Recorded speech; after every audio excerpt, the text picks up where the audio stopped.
you. All right. Hi, Camille. Hi. I know your new book is about gender and feminism, but you've written so much about history also. I love, for example, what you've said about the Egyptians inventing beauty and all that. So I've wanted to ask you for years, if you could go back either just to see or to live in any place, where would it be and in what period? And also, quick second question, is the Oresteia still your favorite Greek tragedy? Oh, well, I don't remember ever calling it my favorite. I said it was the most complex, I think, possibly, the most worthy of study, you can, certainly. Any period in history I would like to be at. Well, I just love that period of the 1920s and 30s. I think it was, the Jazz Age, where all of a sudden you had, after the women of the Belle Epoque were still wearing their, the hourglass figure corsets, like even right into World War I. All of a sudden, the 1920s, okay, where you get the flappers dancing the Charleston, and there was this incredible, release of energy and a kind of acerbic wit, a kind of madcap wits, where cocktails were invented, because of prohibition. Bathtub gin was so like that. They had to add fruit juices to it, so that now we have the whole mixed tradition, in alcohol. I love the music of that period. The Gershwin, the concertos, and you see in the movies, it extends right into the 30s. They're always having these movie scenes, okay, where there'll be like someone playing the piano like this, with the orchestra and so on. And I thought, it's really interesting, and I make a comparison or a parallel to my own generation, actually, because I think the strength of my generation of the baby boomers, okay, despite our sense of claustrophobia and imprisonment in the 1950s, what I call the Doris Day, Debbie Reynolds era that I had to suffer through, that when these blonde sorority queens ruled. You can't imagine what it was like. Okay, I feel that that because our parents were strong, we were strong. Okay, and because the world that they embodied was so hierarchical, it was so so that somehow it came to us as a strength, and that's actually what I also see in the 1920s and 30s. That is this revolt that happened, the revolt of modernism, the revolt of literary and artistic modernism. Right? The best works of modernism were created right then, actually. Why? It's because the great artists like Picasso and so on were, James Joyce, all of them, they had been trained in the prior style, the style which was like impossibly claustrophobic, the Victorian period. Okay, so they were rebelling against something, but their act of rebellion against something strong made them strong. Okay, so I think that so it's like a little bit unfair for me to complain about the snowflake generation, because what happened, of course, was the baby boomers in my generation decided, we're not going to raise kids like that anymore. Okay, we're going to be tolerant and understanding. We won't lay that heavy trip of religion on them and give them guilt trip and so on. Okay? So they gave them absolutely no structure. There's absolutely no structure at all. And so young people's sense of identity is like kind of blurred. Okay, and it's made even worse by the wonderful, the brilliant, thing of new gift of social media, which is fabulous in one way, but in another way, I think it's draining young people of, I'll tell you as a teacher, what I do notice, okay, is that as you get more and more, the kids are constantly texting to each other, and even if they're sitting in the same room with each other, what's slowly disappearing, and this is going to be a disaster for the performing arts,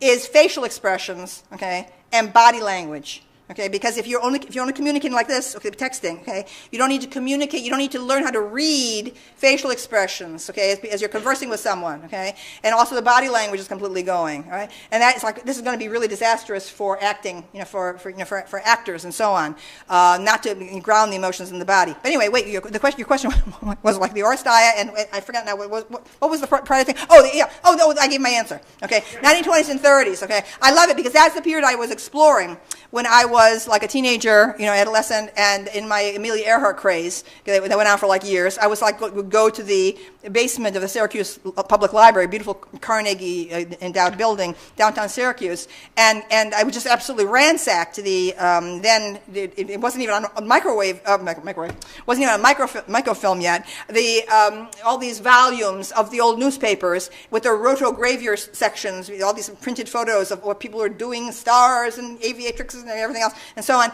And I just immersed myself in that era. It just seemed like such an exciting. You can sort of feel it. You can feel it in Katharine Hepburn, young Katharine Hepburn. Hepburn, you're going to feel like kind of challenging thing. Okay, in those women, as I keep on saying, okay, in my book and elsewhere, their feminism was not predicated on male bashing. Okay, Katharine Hepburn was notorious for admiring men. She admired men greatly. Okay, and these women, and same with Amelia Earhart. Okay, there was no denigrating men and sneering at men and saying we're going to push men, all that stuff. Okay, so this is like cheap stuff that's gotten into feminism. Okay, that has compromised feminism, contaminated it, and has to come out of it. Okay, there's absolutely no, and so that's why my title of my book is Free Women, Free Men. It could also be which is the last sentence of the introduction: strong women, strong men. Okay, and both have to recognize the strength the strength of each other. So I think that was such a great period, the period of the 1920s and 30s, where you had all this pioneering work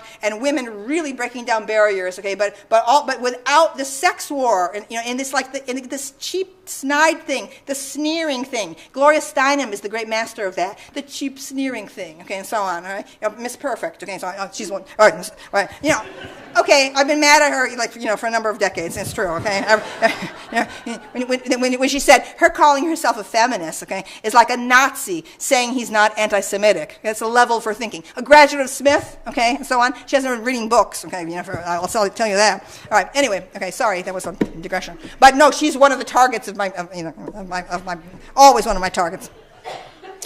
Hi. Hi. You say in your book that there is no free will in nature, and I know you don't believe in God. So do you believe in free will? Well, what I'm saying, I was trying to dramatize, and this is a reference to Chapter 1 of Sexual Personae, which is reprinted in the new book.